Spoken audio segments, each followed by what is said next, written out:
এদিকে খালেদা জিয়ার নামে গ্রেফতারি পরোয়ানা জারি হলেই তাকে গ্রেফতার করতে হবে এমন কোনো কথা নেই। তাকে আদালতে হাজির হবার সুযোগ দিতে হবে বলেছেন আইজিপি একেএম শহীদুল হক। মিরপুর শহীদ পুলিশ স্মৃতি কলেজের নবীন বরণ অনুষ্ঠান শেষে তিনি সাংবাদিকদের প্রশ্নের জবাবে আরও জানান, খালেদা জিয়ার নামে গ্রেফতারি পরোয়ানার চিঠি এখনো গুলশান থানায় এসে পৌঁছায়নি।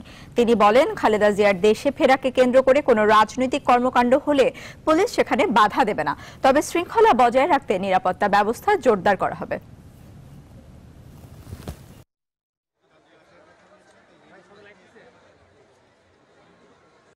বেগম খালেদা জিয়া দেশের প্রধানমন্ত্রী ছিলেন, তিনি অত্যন্ত দায়িত্বশীল। আমরা কখনো পুলিশ দিয়ে তাকে গ্রেফতার করে নিয়ে যাব, এটা আমি মনে করি এটা প্রয়োজন হবে না। উনি অত্যন্ত বিজ্ঞ ব্যক্তি, উনি নিশ্চয়ই আইনের প্রতি শ্রদ্ধাশীল হবেন। উনি আদালতে এরকম থাকে, উনি আদালতে হাজির হবেন, আমার বিশ্বাস। সবাই শান্তিপূর্ণ পরিবেশে সুশৃঙ্খলভাবে মানুষের ভোগান্তি সৃষ্টি না করে কোনো রাজনৈতিক কর্মসূচি করে, সেই ক্ষেত্রে আমাদের পক্ষ থেকে কোনো বাধা দেওয়ার সুযোগ নেই। আগামী জাতীয় নির্বাচন হবে বর্তমান সরকারের অধীনে, এমন প্রস্তাবনা নিয়ে কাল নির্বাচন কমিশনের সাথে সংলাপে বসছে ক্ষমতাসীন দল আওয়ামী লীগ। দলের প্রেসিডিয়াম সদস্য আব্দুর রাজ্জাক জানান, সুনির্দিষ্ট 11টি প্রস্তাব দেবে তার দল। প্রতিনিধি দলে নেতৃত্ব দেবেন আওয়ামী লীগ সাধারণ সম্পাদক ওবায়দুল কাদের। বিস্তারিত জানাচ্ছেন নাফরিন আনোয়ার।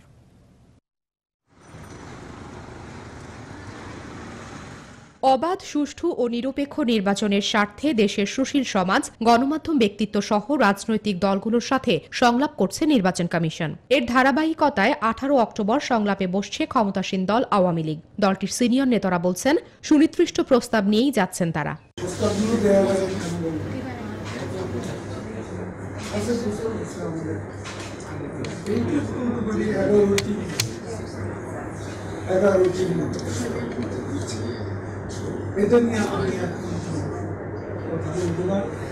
এই প্রস্তাবের বিষয়ে জানতে চাওয়া হয় দলের প্রেসিডিয়াম সদস্য ডক্টর আব্দুর রাজ্জাকের কাছে। আওয়ামী লীগ অনেক গুরুত্ব সহকারে এই সংলাপে যাচ্ছে এবং এই নির্বাচনকে আবারও বলছি, আমাদের মাননীয় প্রধানমন্ত্রী বারবার বলেছেন যে আগামী নির্বাচন যাতে প্রশ্নবোধক না হয়, সীমানা নির্ধারণের নতুন করে করার কোনো সুযোগ নাই, 2008-এর আগেও ফিরে যাওয়ার কোনো সুযোগ নাই। যেমন আমরা বলবো যে ভোটার লিস্ট এটি হইতে হবে একদম নির্ভেজাল। এর আগে দলের কার্যনির্বাহী সভায় সভাপতির সিদ্ধান্তের ভিত্তিতে গৃহীত হয় ইসির সাথে আওয়ামী লীগের আলোচনার বিষয়। নির্বাচন কমিশনে আওয়ামী লীগের প্রস্তাবনা সমূহ থাকছে সব দলের অংশগ্রহণ, বর্তমান সরকারের অধীনে আগামী নির্বাচন, ভোটার তালিকা হতে হবে সুষ্ঠু ও স্পষ্ট, পেশি শক্তি ও অর্থের প্রভাবমুক্ত নির্বাচন। শুধু প্রতিরক্ষারই না, সবাই নির্বাচন কমিশনের নির্দেশ মোতাবেক কাজ করবে। আওয়ামী লীগ সাধারণ সম্পাদক ওবায়দুল কাদেরের নেতৃত্বে উপদেষ্টা পরিষদের সদস্য এইচ.টি. ইমাম সহ 21 সদস্যের প্রতিনিধি দলের সংলাপে অংশ নেওয়ার কথা রয়েছে। প্রস্তাব দিয়েছি, আমরা সুপারিশ দিচ্ছি। আফরিন আনোয়ার, নিউজ 24, ঢাকা। সৈয়দ আমিনুল ইসলামকে বদলির পর শূন্য সুপ্রিম কোর্টের রেজিস্ট্রার জেনারেলের পদের দায়িত্ব দেওয়া হয়েছে আপিল বিভাগের রেজিস্ট্রার জাকির হোসেনকে। তিনি অতিরিক্ত দায়িত্ব হিসেবে আগামী 22 অক্টোবর থেকে রেজিস্ট্রার জেনারেলের কাজ করবেন বলে মঙ্গলবার সুপ্রিম কোর্টের এক বিবৃতিতে জানানো হয়েছে। ভারপ্রাপ্ত প্রধান বিচারপতি আব্দুল ওয়াহাব মিয়ার দায়িত্ব নেয়ার পর সুপ্রিম কোর্ট প্রশাসনে ব্যাপক রদবদল হয়। এর আগে গত 14 অক্টোবর সুপ্রিম কোর্টের রেজিস্ট্রার জেনারেল সহ 10 প্রশাসনিক কর্মকর্তাকে বিভিন্ন জেলায় বদলি করা হয়। এতে সুপ্রিম কোর্টের প্রশাসনের সর্বোচ্চ পদটিতে যে শূন্যতার সৃষ্টি হয়েছিল, এই নিয়োগের মধ্য দিয়ে তা পূর্ণ হলো।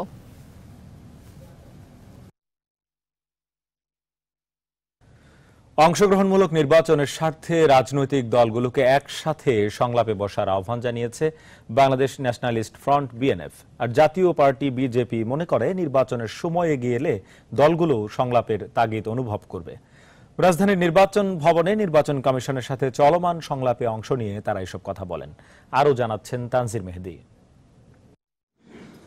নির্বাচন কমিশন প্রণীত কর্মপরিকল্পনা বাস্তবায়নের ধারাবাহিকতায় চলমান সংলাপে অংশ নিয়েছে বিএনএফ।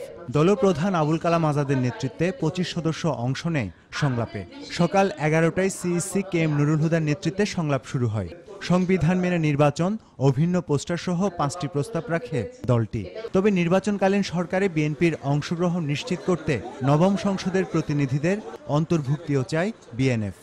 আমি রাজনৈতিক দলগুলোর সম্মানিত নেতৃবৃন্দের কাছে এই আবেদনটুকু রাখি, আমরা অন্তত দেশের একাদশ সংসদ নির্বাচন কিভাবে সার্থক হতে পারে, পার্টিসিপেটরি হতে পারে, সেজন্য আমরা একটু উদ্যোগ গ্রহণ করি না, একটু বসি না, চা খাই না, এতে তো কোনো আপত্তি থাকার কথা না। বিকেলে সংলাপে অংশ নেয় বাংলাদেশ জাতীয় পার্টি বিজেপি। 12 সদস্যের প্রতিনিধি দলের নেতৃত্ব দেন চেয়ারম্যান আন্দালিব রহমান। বিচারিক ক্ষমতা দিয়ে সেনা মোতায়েন, প্রবাসীদের ভোটাধিকার নিশ্চিত করা, ইসির আস্থা অর্জন করা সহ মোট 5টি প্রস্তাব দেন তারা। সহায়ক কিংবা নির্দলীয় সরকার ছাড়া সুষ্ঠু নির্বাচন আয়োজন কঠিন বলে মনে করে বিজেপি। আমি মনে করি এই প্রবলেমটা রাজনীতিবিদরাই ক্রিয়েট করেছে এবং আমাদের জন্য এটা খুব ব্যর্থতা হবে যে আমরা যদি এটাতে সাকসেসফুল না হয়ে এই উদ্যোগ না নিতে পারি। এবং আমার বিশ্বাস সময় যখন আসবে, আপনি দেখবেন যখন আস্তে আস্তে ইলেকশন ঘনিয়ে আসবে, তখন দেখবেন যে ঠিকই সংলাপ হবে, সবে আলাপ হবে। আমি আশাবাদী এই ব্যাপারে।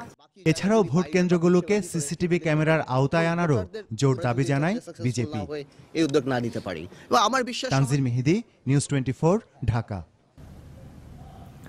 এদিকে সাংবিধানিক পদে থেকে রাজনীতি না করতে প্রধান নির্বাচন কমিশনারের প্রতি আহ্বান জানিয়েছেন তথ্যমন্ত্রী হাসানুল হক ইনু। সোমবার সচিবালয় তথ্য অধিদপ্তরের সম্মেলন কক্ষে আয়োজিত সংবাদ সম্মেলনে তিনি আরও বলেন, বিএনপির প্রতিষ্ঠাতা জিয়াউর রহমান বহুদলীয় গণতন্ত্রের নয় বরং সামরিক তন্ত্রের প্রবক্তা।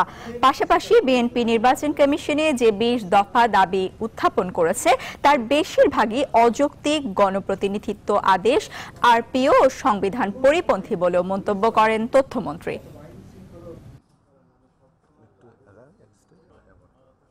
যেই পদে যারা আছেন তারা রাজনীতি এবং ইতিহাস চর্চা করবেন না, এবং এই পদ বিতর্কিত হয়, নিরপেক্ষতা ক্ষুণ্ণ হয় এমন কোনো উক্তি বক্তব্য দেবেন না। জেনারেল জিয়াউর রহমান হচ্ছে অবৈধ ক্ষমতা দখল বৈধ করার কাজ করেছেন, খুন এবং খুনিদের হালাল করার কাজ করেছেন, এবং জেনারেল জিয়াউর রহমান গণতন্ত্রের নয় সামরিক তন্ত্রের প্রবক্তা।